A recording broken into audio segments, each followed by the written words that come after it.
Hello everyone and welcome to another video. This is one of the projects that I've been working on for a while. It's actually a DIY string alignment system that I am designing and building for basically myself and to align my own car. And so here I am using SolidWorks to basically do a 3D model of what I want to design and build. And then eventually I will have one of my friends who has a 3D printer. He's actually my coworker who is able to 3D print this for me.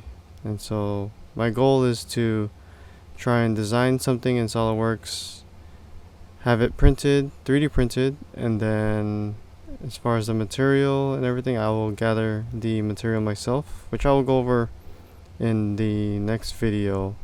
But for now, this video will just go over the design process that I went through, just kind of showcasing what I was thinking about when it came to designing my string alignment system. So when I first started doing alignments on my own car, I was actually using those toe plates, and I mean, you've seen those all over the internet. They're pretty cheap. They come with like tape measures, and they just kind of butt up against the front tires, and you just take the tape measures and you measure the distance between the two plates and basically calculate the difference in distance, and that will give you your toe in or out on the front tires. And while it worked for a while for me, I actually started coming across better ways to perform alignments and ultimately stumbled upon the string alignment systems from companies like the Smart String or the BG Racing alignment kit.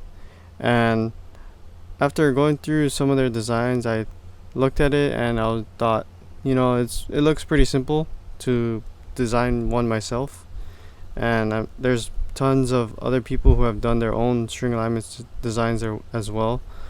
So I just thought maybe I could design it myself for cheaper and basically use items, off-the-shelf items like these aluminum squared tubings, the thumb screws, and the hex nuts that I found off of McMaster-Carr. And having someone that has the capabilities of 3D printing allows me to have complete freedom of what I'm designing and building. And so how I came about my design was that after looking at the other companies and their alignment kits, a lot of what I noticed was that they use the thumb screws to screw into the tubing itself, basically using the screw as a clamping force to hold the tubing down. And the thing with that is that as you adjust the tubes and you keep clamping down with the thumb screw, you leave a lot of indentations on the tubing, and over time it kind of messes up the material and creates these imperfections of the tubing. And while I know that it doesn't affect the entire, it doesn't have a big effect of what the alignment system is doing or what the kit is doing, I kind of took a different approach and wanted to kind of keep the materials all nice and clean, and decided to go with a clamping system instead, where it uses the clamping force of the screws to kind of just clamp around the tubing and just hold it into place. And so that's one of the benefits of using a 3D printed material, is that it's flexible and allows me to do these kinds of designs, and it gives me a little bit more flexibility.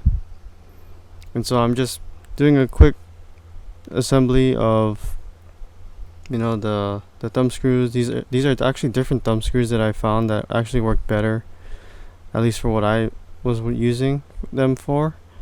And then now I'm actually trying to design the section where the thumb screws actually thread into the nut on the opposite end.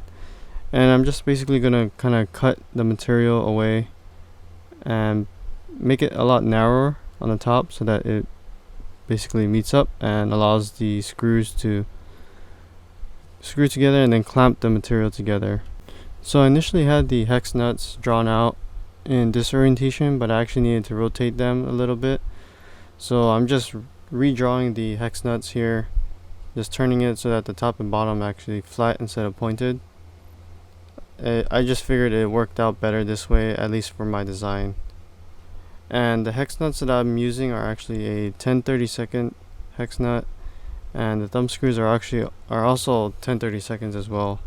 And I figured this should be enough for my application that I'm using them for.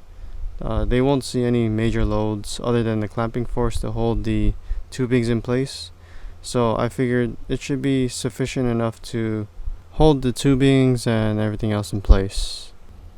So once that's done, it's just basically trying to trial and error, just kind of figuring out the dimensions. And as you can see, like the thumb screw is kind of interfering with the material itself.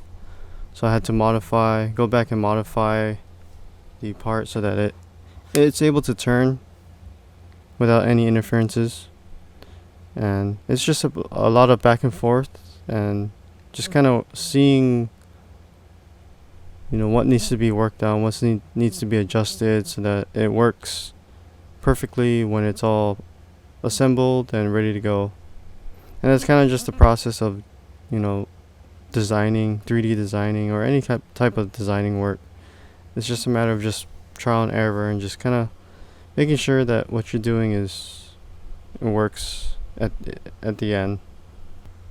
And so after that, once that part was done, I basically had to mirror the part to the other side because I needed two sides, right? And I just needed to mirror it. So then it's just a matter of just copying the dimensions over, mirroring it so that everything is all matching and everything good to go. And then after that, it came into assembly. And so basically I already drew up some of the other parts and basically did a quick assembly in SolidWorks to kind of replicate what it would actually look like. So just importing a bunch of square tubing and the actual brackets that I designed, as well as the hex nuts and the thumb screws, and just kind of placing them how I would assemble them if I actually had the material on hand. And I mean, it's pretty simple. And this is how I kind of go about designing stuff, is that you kind of design things and then you go do a quick assembly. You just kind of make sure that everything goes the way you want it to go. But obviously, like you can see here, I'm running into problems with the parts interfering, and so I had to go back real quick, make adjustments. And luckily it auto updates the parts in the assembly drawing, and so I'm able to go back and continue assembling the kit itself.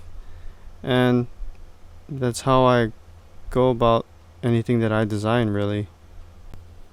And so here I'm actually going and adjusting the actual assembly now, because I initially had it kind of vague, rough idea of how I want it to be assembled.